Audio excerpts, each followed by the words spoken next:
여러분 방금 전에 창세기 47장 7절부터 10절과 창세기 49장 22절부터 26절 두 군데가 야곱의 축복이라는 것인데요. 야곱의 축복이라는 게 오늘은 야곱이 축복을 받았다는 게 아니라 야곱이 축복을 주는 그 구절에 대해서 나눌 것입니다. 다 아시겠지만 우리가 지금 하나님의 열심 그 박연선 목사님 책에 대해서 거의 이제 9주째 공부하고 있고요.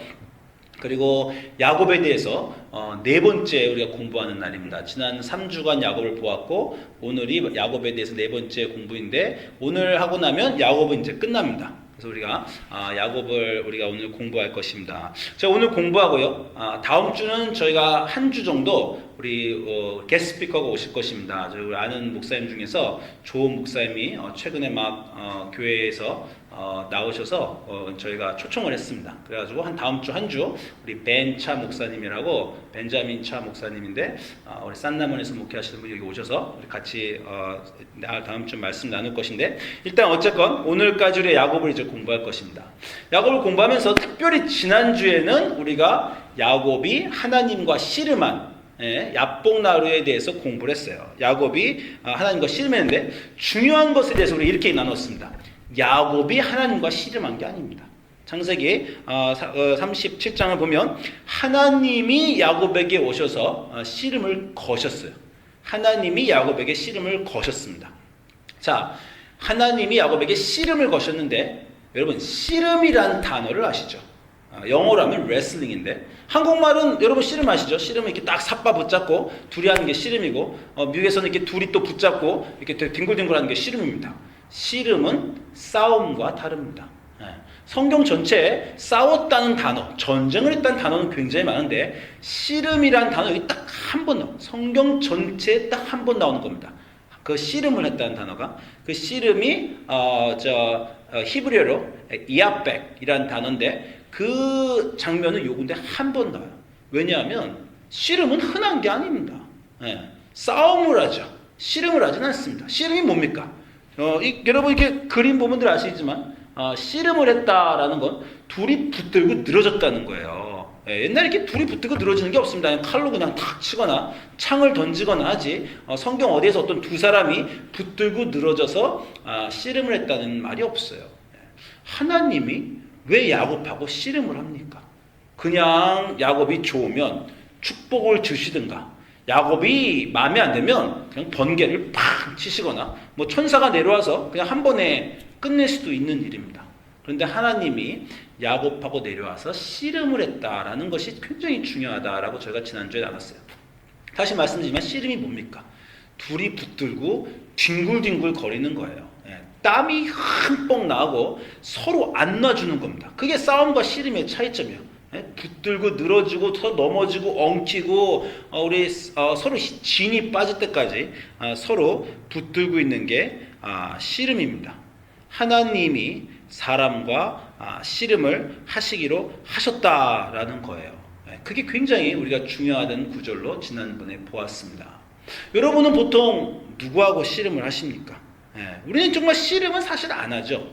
그냥 관계를 보면 맺고 끊음이 우리는 분명합니다. 제가 인생에서 제 인생을 돌아볼 때 크게 잘못했다라는 게 이제 몇 군데 있는데 한 번은 제가 아주 크게 이제 마음에 상처가 하나 있는 게 제가 전에 한번 친한 친구가 있었어요. 친한 친구가 있는데 그 친구는 제가 그 친구를 배신했다고 생각했고 저는 그 친구가 저를 배신했다고 생각했습니다.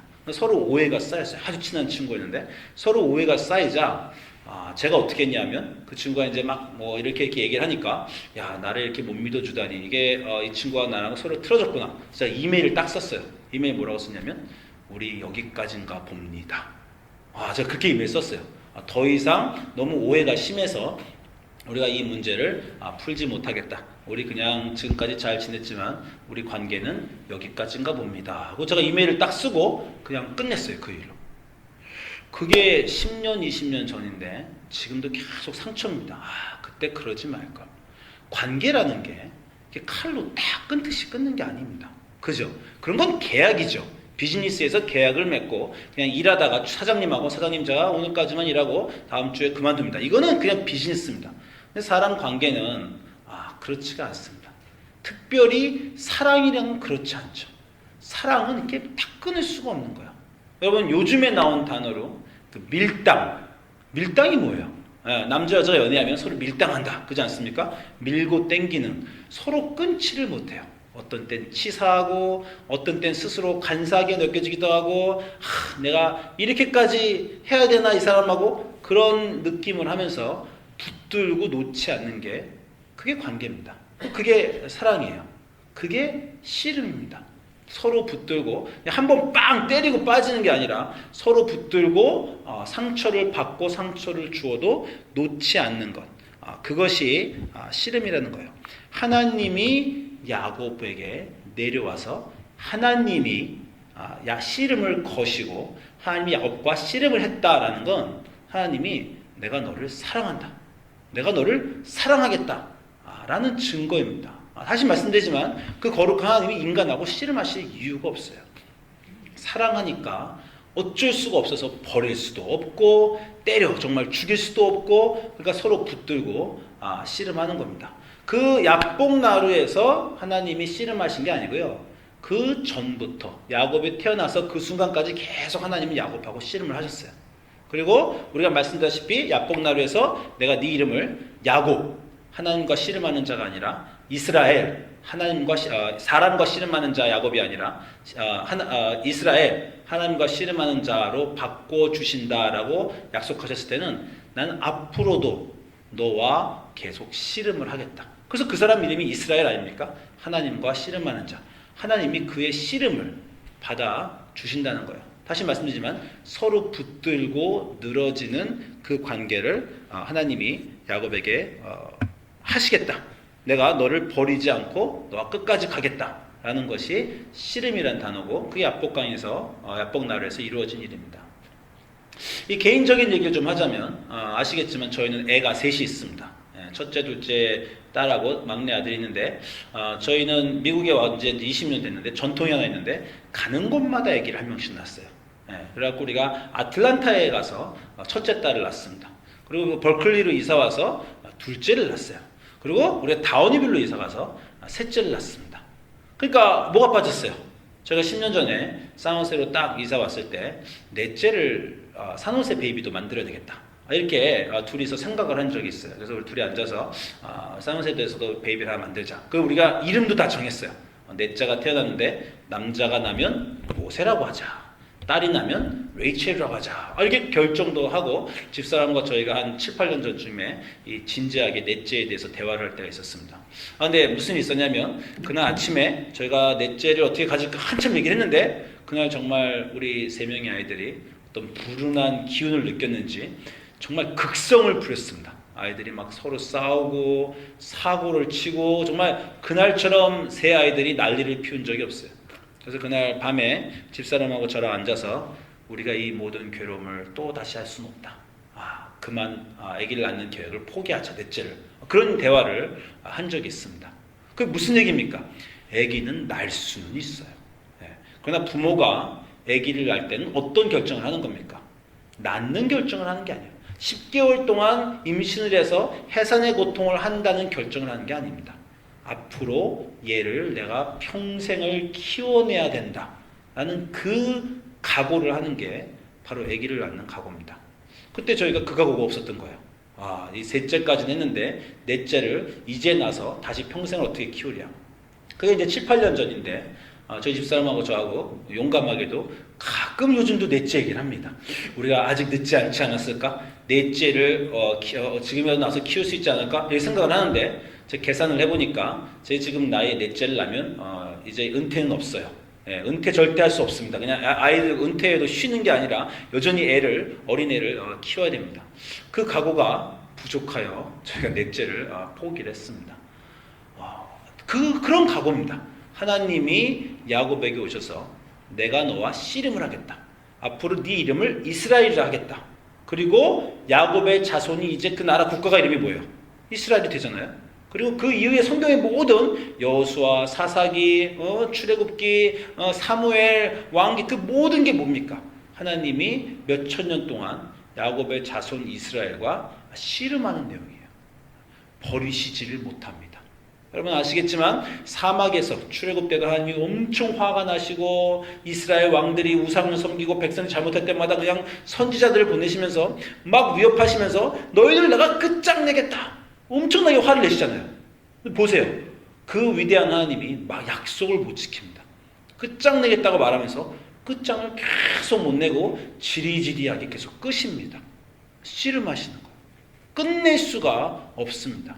그게 하나님이 야복나루에서 야곱에게 너 오늘부터 이름 이스라엘이고 네 백성도 이제 너의 자손도 다 이스라엘이라 라고 약속하셨을 때 그 각오를 하신 겁니다.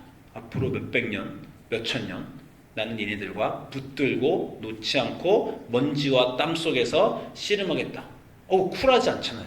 요즘 사람들이 쿨하지 않게 왜 그래? 사랑이 쿨할 수가 없습니다.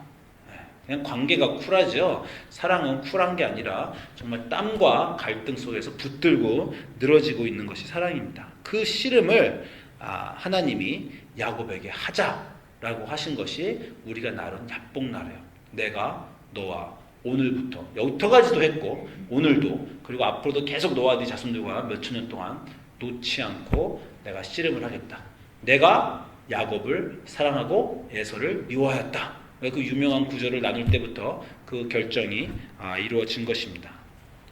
저희가 지난주 금요일 날 성경 공부를 하면서 지난주에 나눈 말씀 하나님이 야곱과 씨름하셨다라는 게 무엇인 뜻인가라고 교인들하고 좀 얘기를 했는데요. 교인들이 이걸 이해를 잘 못하는 것 같아요. 그래서 하나님이 야곱과 씨름하셨다라는 건 좋습니다. 근데 이걸 물어보는 거예요. 하나님과 씨름한다는 건 도대체 구체적으로 어떤 거를 얘기하는 겁니까? 이런 질문을 했고요. 많은 교인들이 어떻게 생각하냐면요. 하나님과 관계가 좋아지도록 씨름하는 것. 한마디로 열심히 새벽 기도 나오려고 씨름하는 것. 열심히 성경을 더 읽으려고 씨름하는 것. 자꾸 내 관심이 딴 데를 가는데 하나님께 집중하는 것. 그거를 하나님과 씨름하는 것이라고 생각하는 분들이 있는 것 같아요. 하나님에게 집중하는 게 우리 인생이 그렇게 중요합니다. 세상에 자꾸 향하려는 눈을 하나님께 돌리고 성경 읽고 우리 큐티하고 데일리 디보션하고 그것도 매우 중요해요. 그런데 하나님과 집중한다는 건 하나님과 씨름한다는 것과는 다릅니다. 씨름한다는 것과 집중하는 것의 차이는 뭐예요? 집중한다는 건 세상 일 저쪽에 놔두고 난 하나님을 보겠다라는 거예요. 씨름한다는 건 하나님과 씨름한다는 건요. 씨름의 대상이 하나님으로 바뀐다는 겁니다. 여러분 씨름하십니까? 갈등하십니까? 늘 하죠. 갈등이 없는 인생이 어디 있습니까? 가족 간에도 갈등하고 배우자와도 하고 자녀들과 부모들과도 하고 직장에 가면 직장 동료들하고 하고 이웃에는 길거리에서 운전하면서도 옆에 사람들하고 갈등하는 게 우리 인생입니다. 갈등이 없을 수가 없어요. 그 사람들과만 하는 게 아니라 상황하고 갈등하죠. 내 인생, 내 경제, 내 직장, 내 캐리어 그런 우리 모든 것과 우리는 갈등합니다. 그래서 많은 경우에 이 문제가 왜 이렇게 됐을까? 라고 갈등하고 힘들어합니다. 갈등이 없을 수는 없어요. 근데 그 말은 뭐냐면 우리는 늘 갈등하는데 그 전에는 이 갈등의 대상이 이 세상이었다는 거예요. 저 사람 또는 저 일과 우리는 갈등을 했습니다. 그 갈등을 하면서 우리가 하나님께 집중하려고 노력했지만 집중하면서도 늘 하나님께 했던 건 뭐냐면요. 갈등하는 이 대상과 잘 갈등이 해결되도록 도와주십시오 하나님. 하나님을 그렇게만 요구했어요. 그 뭐냐면 하나님 저를 서포트해 주십시오. 저를 서포팅하는 캐릭터. 여러분 서포팅 캐릭터가 영어로 딱 말하면 한국말로 뭐인 줄 아세요? 극장에서 영화에서 서포팅 캐릭터. 그건 한국말로 하면요 조연이란 뜻입니다. 리딩 캐릭터는 주연이고요. 서포팅 캐릭터는 조연이에요. 그 말은 뭐냐면 우리 인생에서 하나님 조연으로 계십시오. 내가 주연인 내가 내 대적자, 대적자도 사실 주연이죠. 그죠? 주연이 주인공과 싸운 사람도 주인공입니다. 그 두 사람이 서로 싸울 때 하나님, 내가 이 직업 문제, 내가 이 건강의 문제, 내가 이 사람과의 갈등의 문제로 갈등할 때 날 좀 도와주십시오 라고 하는 건 하나님을 조연으로 생각하는 거예요. 하나님 나를 도와주시는 분으로 계십시오 라고 하는 것인데 하나님은 거기다가 바꾸시는 겁니다. 너 그 사람 그 일과 그만 갈등하고 나랑 갈등하자. 나랑 갈등하자는 건 뭐냐면 이 사람이 문제가 아니야. 내가 문제다. 이 사람을 보지 말고 그 사람과 갈등하지 말고 지금 나를 봐라. 네가 이 사람과 갈등하는 거기에는 내가 있다. 네가 직장에서 어떤 문제 또는 뭐 자동차의 문제, 집의 문제 어떤 거 갈등할 때는 거기는 내가 있다라는 거야. 그 말은 무슨 말이냐면 인생의 어떤 문제, 사람이나 일로 문제가 생겼을 때 우린 이렇게 생각해야 되는 겁니다. 하나님, 왜 그러세요? 저보고 어떻게 하라는 겁니까? 제가 어떻게 하면 좋겠습니까? 다시 말씀드리지만 하나님, 이 사람을 좀 어떻게 해주세요가 아니라 그거는 제가 그 사람하고 갈등하는 거고 하나님을 도와달라는 거예요. 내 직장 문제를 어떻게 해주세요가 아니라 하나님, 저보고 어떻게 하라 그러시는 거예요. 하나님하고 갈등하는 겁니다. 저를 왜 이 상황에 놔두셨나요? 제가 어떻게 하다가 이 상황까지 오게 되었습니까? 당신이 인도했습니까? 제가 잘못했습니까? 여기 이 사건의 문제의 해결이 하나님께 있다라고 믿는 겁니다. 물론 기독교에서 삶의 모든 것의 이유가 하나님은 아닙니다.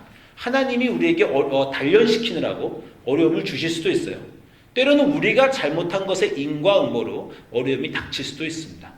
때로는 이 악한 세상에 살고 있는 이유만으로 우리에게 병도 오고 어려움이 있을 수도 있어요. 또는 정말 사탄이 우리에게 어려움을 주기도 합니다.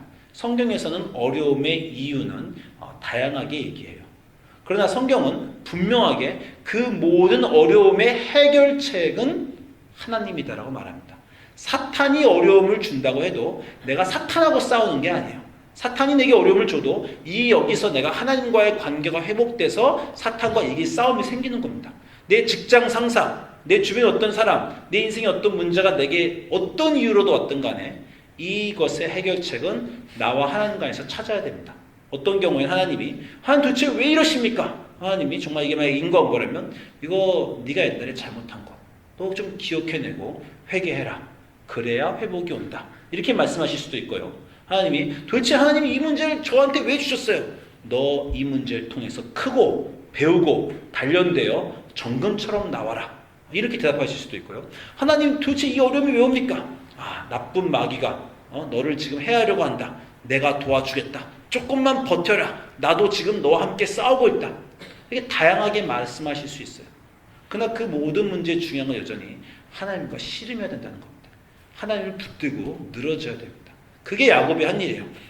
형이 달려오고 삼촌이 자기를 죽이려고 하는 순간에 야곱은 하나님과 씨름하는 걸 하나님이 가르치신다는 겁니다. 네 인생에 문제가 어떻든 간에 그 문제에 집중하지 말고 그 문제 가운데에서 그 문제를 통해서 너와 무언가 하려는 나에게 집중해라. 나와 씨름하자. 하나님과 씨름하면서 인생의 갈등과 문제 속에서 하나님의 뜻을 발견하고 나 자신을 고쳐가는 일. 그게 하나님과 씨름하는 것입니다. 그리고 하나님이 그렇게 말씀하세요. 너 나랑 씨름하면 네가 이긴다.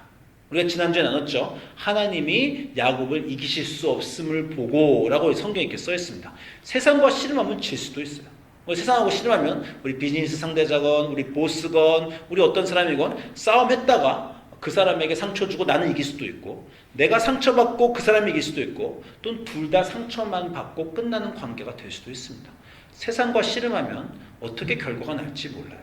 그러나 하나님은 그러십니다. 나와 씨름하면 너는 반드시 이긴다.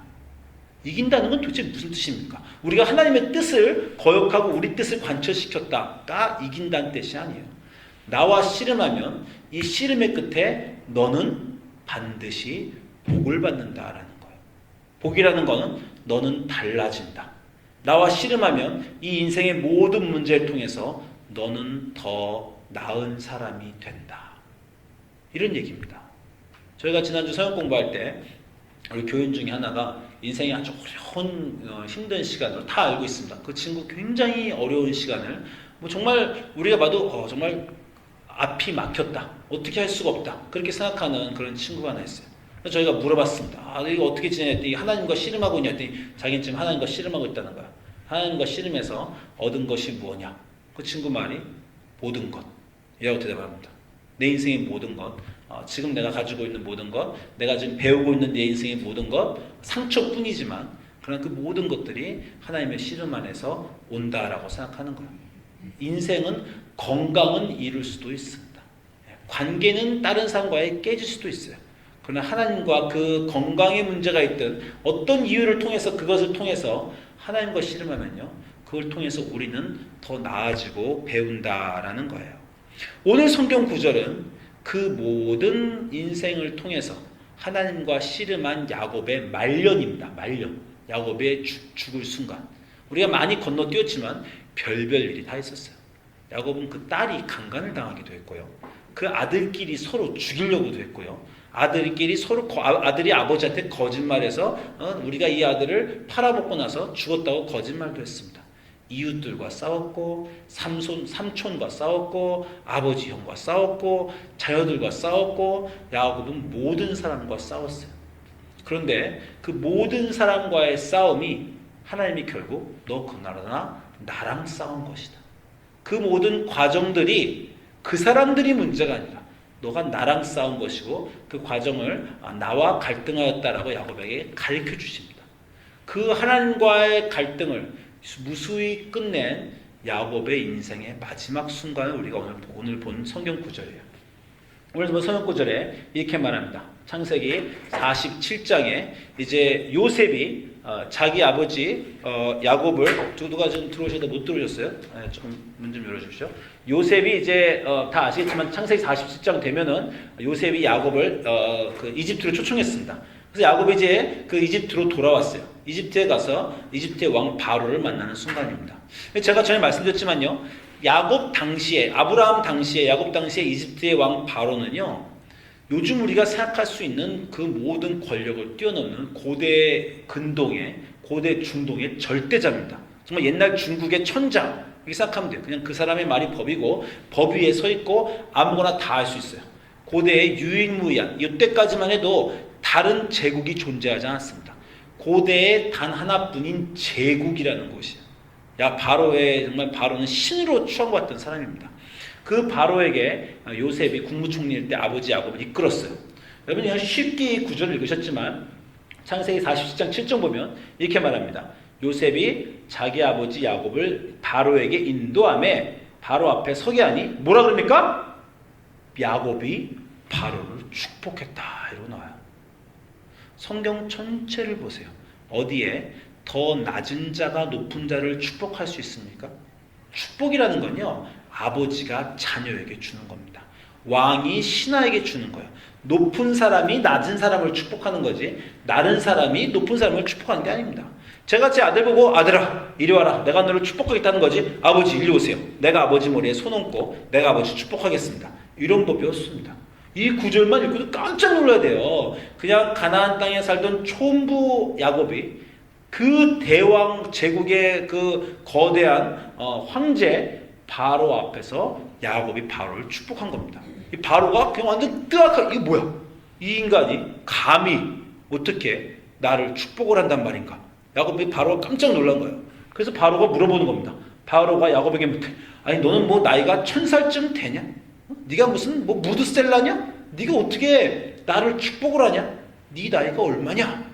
이러고 바로가 질문을 한 겁니다. 그러니까 야곱이 바로에게 말하되 내 나그네 길의 세월이 130년이니이다. 내 나이가 얼마 미치지 못되니 우리 조상의 나그네 길의 연조에 미치지 못하나 험악한 세월을 보냈습니다. 바로에게는 설명하지 않았어요. 바로는 지금 못 알아듣습니다. 근데 야곱이 지금 하는 건 뭐예요? 내 평생에 하나님이 나에게 씨름을 거셔서 하나님과 씨름했던 그 평생의 험악한 세월이 130년이다. 이러고 지금 바로 야곱이 말하는 거예요. 거기다가 제가 한마디 더 붙이면 네가 그게 뭔지 알아? 이러고 지금 바로에게 말하는 겁니다.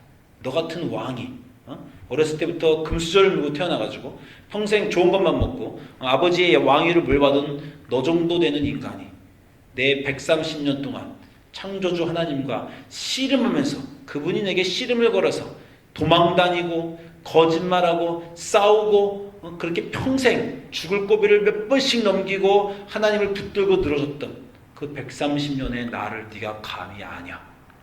이러고 지금 말하는 거예요. 그럼 그렇게 끝납니다. 야곱이 바로에게 축복하고 그 앞에서 나왔다. 축복을 좀 2번씩이나 만나자마자 축복 한번 하고 바로가 넌 뭔데 나를 감히 네 나이가 얼마나 되길래 축복하였더니 내 나이가 이 정도. 너는 못 알아듣겠지만 하나님과 씨름한 세월이 이 정도다. 그리고 축복하고 이건 엄청난 자신감을 야곱이 그 안에서 자기 인생을 통해 표출하는 겁니다. 이게 바로 야곱의 축복이에요. 축복을 받던 야곱이, 축복을 하나님께 원하던 야곱이 이제 바로를 축복할 수 있는 그 경지에 이르렀습니다. 그리고 야곱의 축복이 가장 중요한 건 창세기 49장에 야곱이 이제 그 12자손에게 전부 다 축복을 해요. 창세기 마지막은 야곱의 축복으로 끝납니다. 여러분, 우리가 맨날 부르는 노래 야곱의 축복, 상현 선생님 어떻게 시작하죠? 너는 담장 너머로 뻗은 나무. 우리가 맨날 야곱의 축복 부르잖아요. 그게 바로 오늘 우리가 두 번째 부른 49장 22절입니다. 여러 아들에게 야곱이 축복을 하지만 특별히 요셉에게 축복하는 구절이 그 성경 그 노래 구절이에요. 야곱이 요셉에게 축복을 하는 겁니다. 요셉아, 요셉은 너는 무성한 가지, 곧 샘 곁에 무성한 가지라. 그 가지가 담을 넘었다. 이 49장 22절에 감동을 받아가지고 그 노래 만드는 사람이 너는 담장 너머로 뻗은 나무, 이거를 그 노래를 만든 겁니다. 바로 창세기 49장 22절에 야곱이 요셉에게 하는 축복이에요. 네 가지가 담을 넘었다. 활 쏘는 자가 너를 학대하며 적개심을 가지고 너에게 쏘았으나 너의 활이 도리어 굳세어 그의 팔은 힘이 있으니 이는 야곱의 전능자 이스라엘의 반석인 목자의 손을 힘입었음이라. 자, 이 얘기를 지금 누가 하는 겁니까? 야곱이 하는 거예요. 야곱이 자기가 말하면서 나 야곱의 전능자, 자기 스스로 자기 이름을 쓴 겁니다. 이거 얼마나 낯간지러워요. 그래서 상현 형제님이 딱 누구한테 축복할 때 나 진상현의 하나님이 너를 도와주실 것이다. 이렇게 말하는 거하고 똑같아요. 성경에서 어떤 사람의 이름을 붙여서 하나님의 이름을 부르는 경우는 굉장히 드뭅니다. 몇 군데 있긴 있어요. 예를 들어서 엘리사가 엘리야에게 축복을 받아서 엘리야를 뒤였습니다. 그때 엘리사가 뭡니까? 엘리사가 뭐라 그래요? 엘리야의 하나님은 어디 계시느냐? 이러고 엘리사가 등장합니다. 그러면서 바다를 요단강을 갈라버리죠. 요단강을 갈르면서 엘리야의 하나님은 어디 계시느냐? 그렇게 말하는 겁니다. 누구의 하나님? 그 사람이 하나님의 관계가 너무 좋아서 그 사람의 하나님이라고 천지창조를 만드신 창조자가 한 사람의 이름에 연결되는 겁니다. 엘리야의 하나님. 성경에 몇 명 안 되는데 야곱의 하나님이 있어요. 근데 그 몇 명 안 되는 것 중에서 자기 스스로 자기 이름을 붙이는 건 야곱 혼자밖에 없을 겁니다. 야곱의 하나님이 너와 함께 하시기 때문에 요셉아 너는 네 대적자를 이길 것이다. 스스로 야곱의 전능자, 이스라엘의 반석의 목자의 힘을 입었다. 여러분이 평생에 만약에 죽기 전에 여러분이 만약에 자식이 있든 또는 어떤 아는 사람이 있든 그 사람을 축복해 줄 때 나 아무개의 하나님이라고 여러분 말씀하실 수 있겠어요? 제가 만약에 애들을 대학을 보내면서 야, 네 아버지 저스틴의 하나님이 너와 평생 어디를 가든지 너를 지켜주실 것이다. 한번 속으로 생각해 보십시오. 내가 할 수 있는가? 내 인생에 가장 소중한 사람에게 나 누구누구 여러분의 이름을 대고 그의 하나님, 나 유재성의 하나님, 여러분 나 김효원의 하나님, 여러분 그렇게 말씀하실 수 있어요? 야곱은 평생 하나님과 씨름하면서 이분이 내 하나님이구나라는 걸 배웠다라는 거예요. 그리고 야곱의 축복이 이어집니다. 계속 말하죠. 나 야곱의 하나님, 야곱의 전능자, 이스라엘의 반석, 네 아버지 나의 하나님께서 하나님께로 너의 축복이 말미암으니 그가 너를 도울 것이요 전능자로 말미암으니 그가 내게 복을 주실 것이다. 그리고 그 다음엔 정말 놀라운 얘기를 하는데 창세기 49장 26절에서 야곱이 이렇게 말합니다. 요셉아, 네 아버지 나의 축복이 내 선조의 축복보다도 더 크다, 더 greater than my ancestors' blessing 그럽니다. 여러분 이 구절에서 별로 안 놀라시나 본데 야곱의 조상은 누굽니까? 그 아버지 이삭과 그 할아버지 아브라함이에요. 복의 근원은 아브라함입니다. 성경 전체에서 복, blessing 얘기하면 우리는 무조건 아브라함을 제일 먼저 생각해요. 복의 근원 아브라함, 믿음의 아브라함. 근데 야곱이 지금 49장 26절에서 지금 야곱이 하는 클레임이, 야곱이 하는 주장은 너무 대단한 거예요. 아브라함의 축복보다 내가 주는 축복이 우선한다. 야, 성경 전체에서 한마디로 야곱이 성경 전체에서 내가 주는 축복보다 더 큰 축복을 줄 수 있는 사람은 없다. 나 야곱의 하나님이 너를 축복하실 것이다 라고 지금 말하고 있는 거예요. 야곱은 도대체 어떻게 그 경지까지 이르렀겠습니까? 평생 하나님과 씨름하면서 야곱이 이렇게 말할 수 있을 거예요. 나보다 하나님과 더 씨름해본 사람은 없다. 나보다 하나님을 붙들고 더 밑바닥까지 가본 적은 없다. 나보다 하나님을 붙들고 서쪽의 끝덕부터 동쪽의 끝덕까지 댕굴댕굴 굴러본 사람은 아마 아무도 없을 것이다. 나처럼 그 인생의 모든 어려운 순간에 하나님 도대체 왜 이러세요? 나를 어디까지 끌고 가실 겁니까? 나에게 무슨 뜻이 있길래 나를 여기까지 이 바닥까지 나를 끌고 나를 놓지 않으십니까? 그렇게 해본 사람은 없을 것이다. 그런 자신감, 나보다 더 하나님과 씨름해본 사람은 없다라는 야곱의 자신감이 나보다 하나님과 더 가까운 사람은 없다. 나보다 하나님을 더 잘 아는 사람은 없다. 너희들은 그냥 피상적으로 알지? 나는 그분하고 붙들고 늘어져서 땀 범벅 먼지 투성이까지 가보았다. 그게 야곱의 하나님입니다. 야곱은 위대한 사람이 아니에요. 야곱의 인생을 여러분이 보셨지만 아시지만 우리를 그렇게 나는 어떻게 저런 위인이 되나, 어떻게 저렇게 용서하나, 저렇게 위대한 결정을 내리고 자기 희생을 하고 무슨 마틴 루터 킹이나 테레사나 마더 테레사나 그런 사람 같은 사람은 야곱은 아닙니다. 그냥 우리 같은 사람이에요. 찌질하고 거짓말하고 피하고 무서워하고 당황하고, 그러나 그 모든 인생에 정말 허접하고 하찮은 모든 순간에 야곱의 한 가지는 하나님을 붙들고 늘어졌다는 거예요. 하나님과 씨름했다는 겁니다. 하나님이 그와 씨름을 해주셨어요. 그래서 야곱을 지난 몇 주 동안 공부했는데 야곱의 인생은 단 한 가지로 이런 것입니다. 그는 하나님께 사랑을 받을 만한 것이 별로 없었어요. 우리 같은 사람입니다. 여러분 인생을 보면서 스스로 실망스럽고 자기가 남보다도 대단하지 않다고 느끼면 야곱도 그런 겁니다. 하나님에게 사랑받을 만한 그런 것이 별로 없었어요. 그래서 우리가 야곱을 처음 공부하는 4주 전에 이 질문으로 시작했습니다. 하나님은 도대체 야곱을 왜 사랑하셨을까? 하나님은 도대체 야곱 같은 별 볼 일 없는 보통의 평균도 안 되는 그 사람을 하나님은 왜 사랑하셨을까? 라는 질문으로 우리가 지난 4주 전에 공부를 시작했습니다. 그런데 하나님이 야곱을 사랑하셔서 그와 씨름을 하셨어요. 왜 씨름을 하셨냐니까 야곱에게 사랑하셔서 축복을 주고 싶은데 축복을 받을 만한 자격이 안 되는 사람이니 평생 야곱과 씨름하면서 축복을 받을 자격이 있는 사람으로 야곱을 바꿔 가신 겁니다. 그게 야곱의 삶 전체의 요약이에요. 여러분의 삶일 수 있습니다.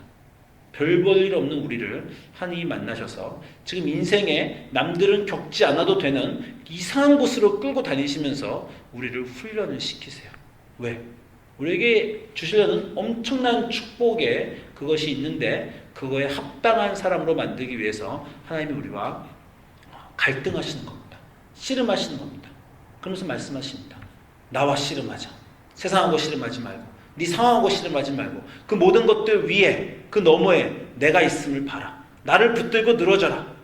그리고 나와 씨름하면 너는 반드시 이긴다.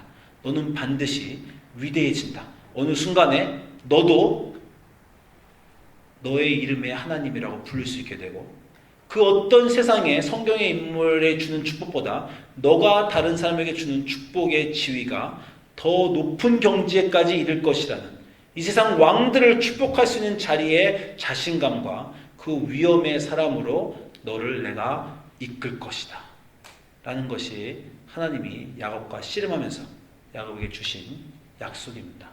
하나님과 씨름하는 그 삶을 평생 사시기를, 그래서 하나님을 이기시는, 하나님이 너가 이기게 해주겠다고 약속하시는 그 삶을 사시기를 주님의 이름으로 축원드립니다. 기도하겠습니다.